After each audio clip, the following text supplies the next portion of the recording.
Hello friends, welcome to my YouTube channel the accounting class. आज की video में एक छोटा सा टॉपिक डिस्कस करेंगे, लेकिन ये बहुत इंपॉर्टेंट है।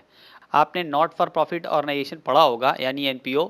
वहाँ पर फंड बेस्ड अकाउंटिंग होता है, लेकिन नॉन फंड बेस्ड अकाउंटिंग भी होता है। अगर फंड बेस्ड है तो नॉन फंड बेस्ड भी होगा। इसका मतलब ये है कि जो बिजनेस ऑर्गेनाइजेशन है वो नॉन फंड बेस्ड अकाउंटिंग बनाते हैं, और जो नॉट फॉर प्रॉफिट ऑर्गेनाइजेशंस हैं वो फंड बेस्ड अकाउंटिंग बनाते हैं।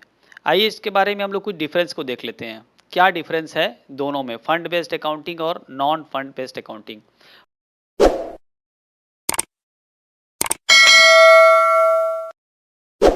फंड बेस्ड अकाउंटिंग में आप ये समझ लीजिए कि उसमें कुछ फंड बनाए जाते हैं, और उस फंड का इस्तेमाल सिर्फ उसी लिए किया जा सकता है जिसके लिए वो बनाए गए हैं, यानी वो स्पेशल पर्पस के लिए होते हैं। तो पहला पॉइंट ऑफ डिफरेंस है यूज्ड बाय, कौन बनाता है। Fund based accounting is used by NPO, यानी नॉट फॉर प्रॉफिट ऑर्गेनाइजेशंस ही फंड बेस्ड अकाउंटिंग बनाते हैं।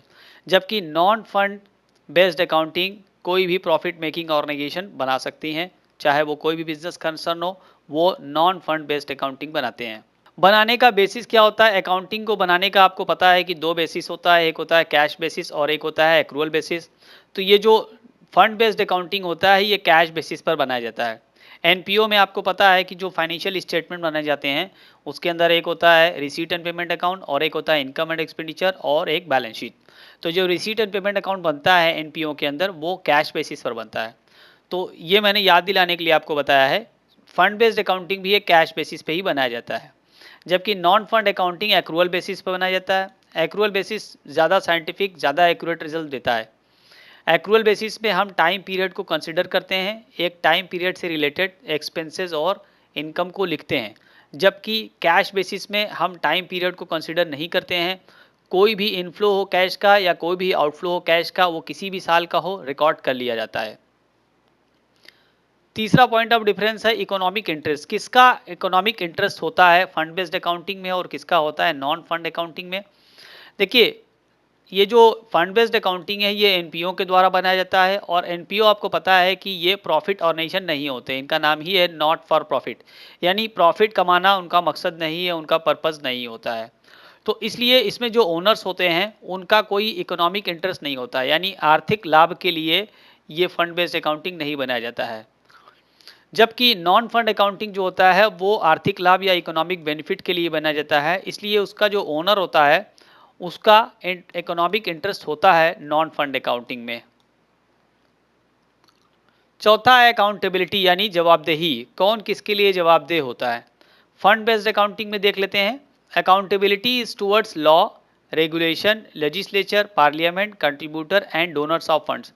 एनपीओ के अंदर आपको पता है कि जो फंड आता है वो कई जगह से आता है, उसमें कई सारे लोग डोनेशन देते हैं तो उससे फंड आता है। तो ये जो डोनेशन दे रहे हैं या सरकार ने अगर कोई पैसा दिया है, ये जो अकाउंटेबिलिटी होगी, अगर सरकार ने पैसा दिया है तो सरकार के लिए अकाउंटेबिलिटी होगी, या किसी बड़े उद्योगपति ने पैसा दिया है तो उसके लिए अकाउंटेबिलिटी होगी। बहरहाल जिन लोगों ने भी पैसा दिया है, फंड बनाया है, कि उन्हीं के लिए अकाउंटेबिलिटी होगी। इनफैक्ट अकाउंटेबिलिटी का मतलब जवाबदेही होता है कि आपने जो पैसा खर्च किया फंड का, वो कहाँ खर्च किया इसको आपको बताना पड़ेगा। जबकि नॉन फंड बेस्ड अकाउंटिंग में उन लोगों के लिए, उन लोगों के प्रति अकाउंटेबिलिटी होती है जो स्टेक होल्डर हैं, जिनका दांव लगा हुआ है बिजनेस में।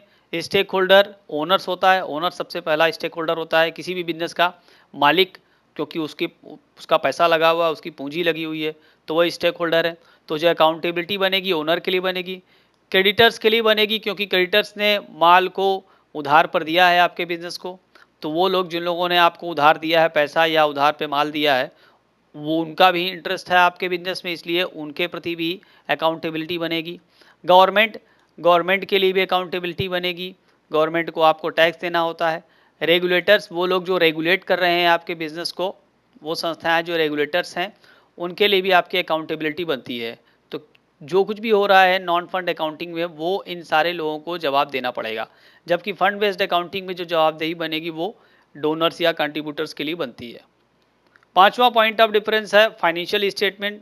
फंड बेस्ड अकाउंटिंग में आपको मैंने शुरू में ही बताया, तीन तरह के इसमें स्टेटमेंट बनते हैं। एक होता है रिसीट एंड पेमेंट अकाउंट, एक होता है इनकम एंड एक्सपेंडिचर अकाउंट, और एक होती है बैलेंस शीट। ये तीन financial statements fund based accounting या एनपीओ के अंदर बनाए जाते हैं।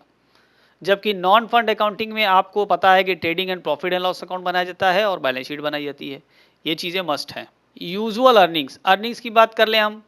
फंड बेस्ड अकाउंटिंग चूंकि एनपीओ बनाते हैं और एनपीओ का प्रॉफिट अर्न करना पर्पस नहीं होता है, उनको सर्विस देना पर्पस होता है। तो जनरली ऐसे केस में देखा गया है कि डेफिसिट यानी घाटा हो जाता है, क्योंकि वो इनकम के फोकस पर नहीं करते हैं काम, बल्कि सर्विस के फोकस पे काम करते हैं। तो वैसे में एक्सपेंडिचर ज़्यादा हो जाता है इनकम से, और जब एक्सपेंडिचर इनकम से ज़्यादा हो जाएगा सर्विस की वजह से, तो डेफिसिट होना लाजमी है, डेफिसिट हो जाएगा। नॉन फंड बेस्ड में क्या होता है कि उनका ऑब्जेक्टिव ही होता है प्रॉफिट कमाना, तो पूरी कोशिश ये होती है कि कम से कम एक्सपेंडिचर को किया जाए और इनकम को ज़्यादा से ज़्यादा किया जाए, तो वहाँ पर प्रॉफिट होने का चांसेस ज़्यादा रहता है। लेकिन फिर भी कभी अगर एक्सपेंडिचर या किसी वजह से लॉस ज़्यादा हो गया इनकम से, तो वहाँ पर लॉस की कंडीशन भी आ सकती है।